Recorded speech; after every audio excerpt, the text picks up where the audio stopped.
כניסה למערה. כרגע אנחנו נכנסים לתוך המערה. זה ציורי הקיר של המערה.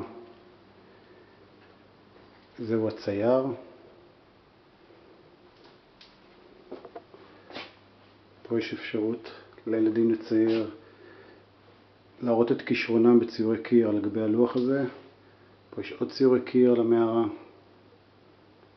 כאן יש עוד ציורי קיר נוספים.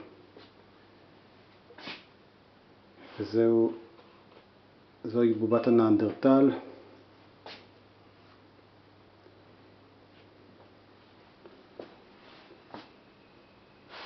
כאן יש ויטרינה. יש כל מיני ממצאים שקשורים לנאנדרטל ולקרומיניון. מתחת פה יש קבר של אדם. אחד הקברים, שחזור של קבר קדום של אישה עם כלב.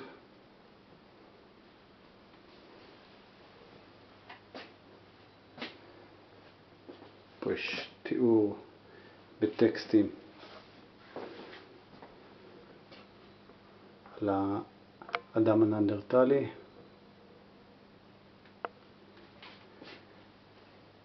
כאן יש תיאור על אורח חייהם של הנאנדרטלים.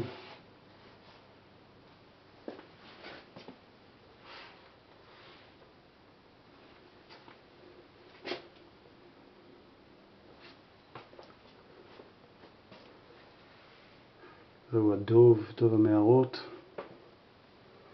כל המערה כולה מפוסלת ובנויה ממש כמו מערה. שאתם רואים, זאת תקרת המערה.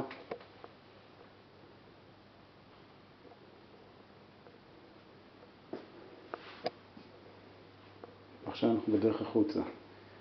זה ציור קיר נוסף. זה דפנות המערה. כולה מערה מפוסלת, ממש כמו מערה אמיתית, רק שהיא כולה מעשה ידי אדם. וזהו הצייר, הקרומיניון שצייר על הקירות. הנה גם פה יש עוד ציור קירות.